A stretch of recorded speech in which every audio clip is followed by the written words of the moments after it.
RM international school ವತಿಯಿಂದ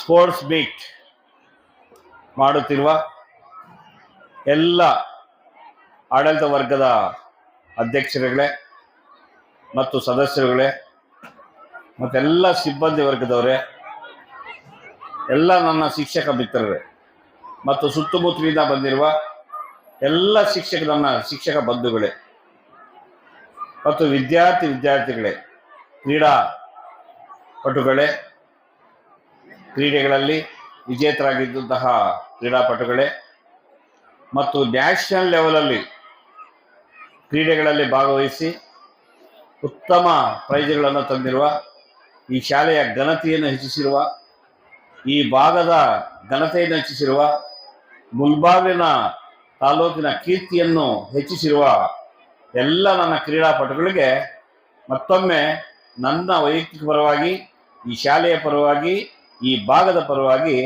ಅಭಿನಂದನೆಗಳನ್ನು ಸಲ್ಲಿಸ್ತಾ ಇದ್ದೀವಿ. ಹಾಗೆ ಈ ಶಾಲೆ ನನಗೆ ಮಾಹಿತಿ ಇದೆ, ಉನ್ನತ ಶ್ರೇಣಿಯಲ್ಲಿದೆ, ಒಳ್ಳೆಯ ವಿದ್ಯಾಭ್ಯಾಸವನ್ನು ಕೊಟ್ಕೊಂಡು ಬರ್ತಾ ಇದೆ. ಆದರೂ ನಾನು ಮೊನ್ನೆ ತಾನೇ ಹೇಳಿದೆ, already January 15, after January 15 I can't permission given to any program ಅಂತ ಹೇಳಿದೆ. ಆದರೂ ಇದು ಮೊದಲೇ ಫಿಕ್ಸ್ ಮಾಡ್ಕೊಂಡಿದ್ದಾರೆ, ಆದ್ದರಿಂದ ಪರ್ಮಿಷನ್ ಕೊಡಲಾಗಿದೆ. ಯಾಕಂದರೆ ಮಕ್ಕಳ ವಿದ್ಯಾಭ್ಯಾಸ ಬಹಳ ಮುಖ್ಯ ನಮಗೆ. January 15 ನಂತರ ಯಾವುದೇ ಕಾರ್ಯಕ್ರಮಗಳು ನೆಕ್ಸ್ಟ್ ಇಯರ್ಗೆ ಇರೋದಿಲ್ಲ. ಈ ವರ್ಷ ಮಾಡ್ತಾ ಇದ್ದೆ, ಸಂತೋಷ ವಿಚಾರ. ಹಾಗೆ I also request to all teachers, you must be given to so much interest to SSLC students to get the good results in Taluk, and also encourage to in all respect to your school. ಹಾಗೆ ಎಲ್ಲರೂ ಕೂಡ ಇದೇ ರೀತಿ ವಿದ್ಯಾಭ್ಯಾಸವನ್ನು, ಉನ್ನತ ವಿದ್ಯಾಭ್ಯಾಸ ಕೊಡಲಿ. ಬರೀ ಹಣ ಗಳಿಸೋದೇ ಒಂದು ಉದ್ಯಮ ಆಗಬಾರ್ದು.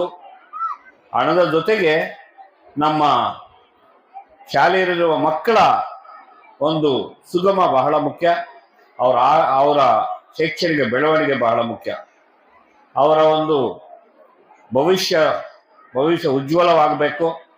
ಆ ನಿಟ್ಟಿನಲ್ಲಿ ಸಮಾಜ ಸೇವೆಯ ರೀತಿಯಲ್ಲಿ ವಿದ್ಯಾಭ್ಯಾಸ ಕೊಡಬೇಕು ಅಂತ ಹೇಳ್ತಾ, ಈ ಇನ್ಸ್ಟಿಟ್ಯೂಟ್ ಅದೇ ರೀತಿ ಇದೆ ಅಂತ ಭಾವಿಸ್ತಾ ಎಲ್ಲ ರಂಗಗಳಲ್ಲೂ ಕೂಡ ಮುಂದುವರಿಯಲಿ. ಹಾಗೆ ಸಮಾಜ ಸೇವಾ ಕಾರ್ಯಕ್ರಮಗಳು ಕೂಡ ಈ ಶಾಲೆಯ ವತಿಯಿಂದ ನಡೀಲಿ ಅಂತ ಹೇಳ್ತಾ, ಎಲ್ಲ ರೀತಿಯಲ್ಲಿ ನಾವು ಬೆಳೀಬೇಕಾದ್ರೆ ನಾವು ಒಬ್ಬರೇ ಬೆಳೆದ್ರೆ ಆ ಇನ್ಸ್ಟಿಟ್ಯೂಟ್ ಬೆಳೆಯೋದಿಲ್ಲ. ನಮ್ಮ ಸುತ್ತಮುತ್ತಲಿನ ಎಲ್ಲ ಸಮಾಜಕ್ಕೆ ನಾವು ಸ್ವಲ್ಪ ಸೇವೆಗಳು ಮಾಡ್ಕೋಬೇಕಾಗತ್ತೆ ಅಂತ ಹೇಳ್ತಾ, ಇನ್ಸ್ಟಿಟ್ಯೂಟ್ ಬೆಳೆಯಲಿ, ಇದು ಉನ್ನತ ಶಿಖರಕ್ಕೆ ಹೋಗಲಿ ಅಂತ ಹಾರೈಸ್ತಾ, ನನ್ನನ್ನು ಕರೆಸಿ ಇಷ್ಟು ಮಾತಾಡಲು ಅವಕಾಶ ಕೊಟ್ಟಂತಹ RM ಇಂಟರ್ನ್ಯಾಷನಲ್ ಸ್ಕೂಲಿನ ಎಲ್ಲ ಸಿಬ್ಬಂದಿ ವರ್ಗದವ್ರಿಗೂ, ವೇದಿಕೆಯಲ್ಲಿರುವ ನಮ್ಮ ರಾಜಪ್ಪರವ್ರಿಗೂ, ಎಲ್ಲ ನಮ್ಮ TP ಅವ್ರಿಗೂ, ನಮ್ಮ ಶಿಕ್ಷಕಗಳಿಗೂ ಮತ್ತೆ ಆಡಳಿತ ವರ್ಗದ ಎಲ್ಲ ಶಿಕ್ಷಕ ಮಿತ್ರರಿಗೂ ವಂದಿಸ್ತಾ ನನ್ನ 2 ಮಾತುಗಳ ಮುಕ್ತಾಯ ಮಾಡ್ತಾ ಇದ್ದೀನಿ. ಜೈ ಹಿಂದ್, ಜೈ ಕರ್ನಾಟಕ ಮಾತು.